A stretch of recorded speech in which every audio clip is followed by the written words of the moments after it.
Welcome to our YouTube channel where we share interesting movie facts. Join us as we uncover the secrets and trivia behind your favorite films. From classic Hollywood hits to indie gems, we cover it all.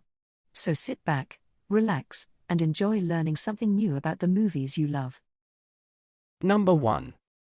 One actor returned, but in a different role. Since almost all of Quantumania takes place in the quantum realm, Scott's buddies don't appear. However, one of those actors does, sort of. David Dastmalchian, who previously played Kurt, voiced the slime alien Veb. Number 2. Another actor, once again, didn't make the cut. Comedian Tom Sharpling can't catch a break in the MCU. He filmed cameos for the first 2 Ant-Man movies, but those scenes were cut each time. This time, Sharpling didn't even get that lucky. A scene was written for him, but it was cut before he even got to film it. Number 3. It started the new era of the MCU. By this point, the idea of the phases of the Marvel Cinematic is well known. The 4th phase ended with Black Panther, Wakanda Forever in 2022. Then, in 2023, Phase 5 began with Ant-Man and the Wasp, Quantumania. Number 4. The box office turned unkind. Making a ton of money at the box office requires a movie to have legs. Look at Avatar, The Way of Water for an example of that. Quantumania struggled on that front.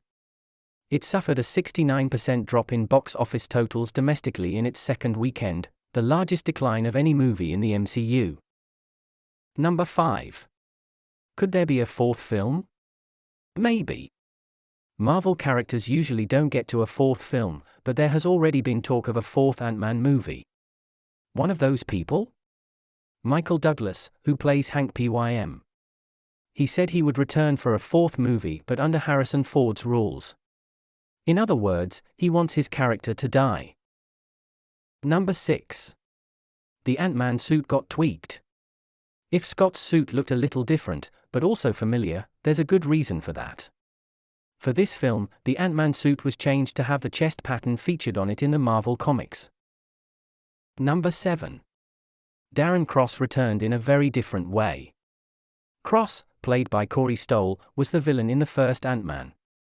Much to our surprise, he returned in Quantumania, but as Modok Loveness called Modok his favorite character in the film, comparing him to Kevin Kline's character Otto from A Fish Called Wanda and Frank Grimes from The Simpsons. Number 8. Previous attempts of bringing MODOK to the screen had been unsuccessful before MODOK popped up in Quantumania. Others hoped to use the admittedly idiosyncratic character. There had been talk of having the villainous killing machine in Captain America, The Winter Soldier and Avengers, Infinity War. In fact, he was even supposed to be in Agents of S.H.I.E.L.D., but that fell through as well. Number 9. MODOK also helped solve a problem for the filmmakers. Reed was trying to think of how Kang would have been aware of Hank, Scott, Hope, and Cassie and how to get a hold of them all, along with Janet, who he knew from the quantum realm. Then, it occurred to the director that they could use Cross for that by having had him fall into the quantum realm and meet Kang. Cross became MODOK, and all the pieces fell into place. Number 10. Stoll, for his part, jumped at the chance to play MODOK apparently, whereas preoccupied with MODOK as the Quantumania crew. That esoteric dude with the giant head really sticks with you. When Stoll was offered the chance to play MODOK, he accepted it enthusiastically. That was partially to work with the Ant-Man cast and crew again, but also, he is apparently a big comics fan and loved the idea of getting to play that murderous mechanism. Number 11. A new writer was brought in.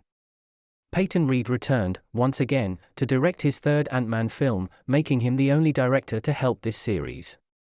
However, Quantumania got a new writer.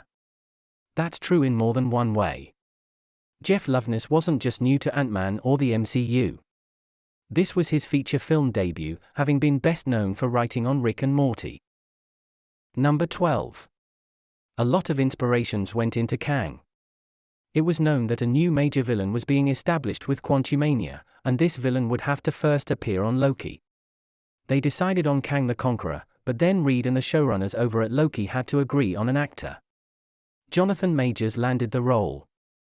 Reed compared Kang to Alexander the Great, while Majors drew inspiration from Genghis Khan, Julius Caesar, and Ego from Othello.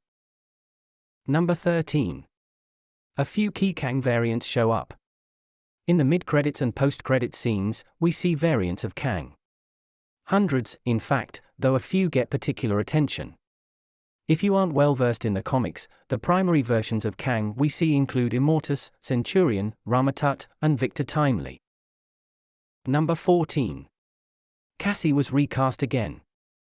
In the first two Ant-Man films, Scott Lang's daughter Cassie was played by Abby Ryder Fortson.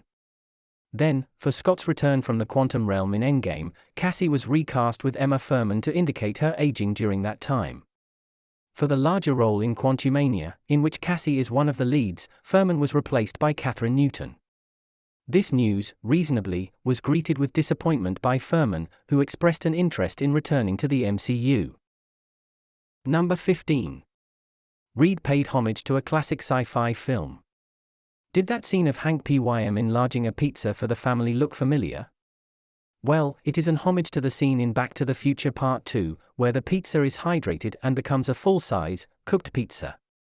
Reed had a connection to that scene. Before he started directing his own films, Reed had a gig directing behind-the-scenes footage on the Back to the Future franchise. Number 16. Hope's hairdo was Evangeline Lillis' idea. Hope Van Dyne has had an eclectic array of hairstyles throughout her time in the MCU. Her new do in Quantumania was the idea of Lily, who plays Hope. The hairstyle is in homage to the look of Janet Van Dyne in the Marvel Comics. Number 17. It started off well at the box office. Ant-Man and the Wasp, Quantumania was released on February 17, 2023. In its first weekend, the movie made $120.4 million domestically. That made it the third highest grossing February release, behind Deadpool and Black Panther. We hope you enjoyed learning some fascinating movie facts with us today. If you want to keep up with our latest content and never miss out on any behind-the-scenes trivia, be sure to hit the subscribe button and turn on notifications. We'll see you in the next video with even more amazing movie facts.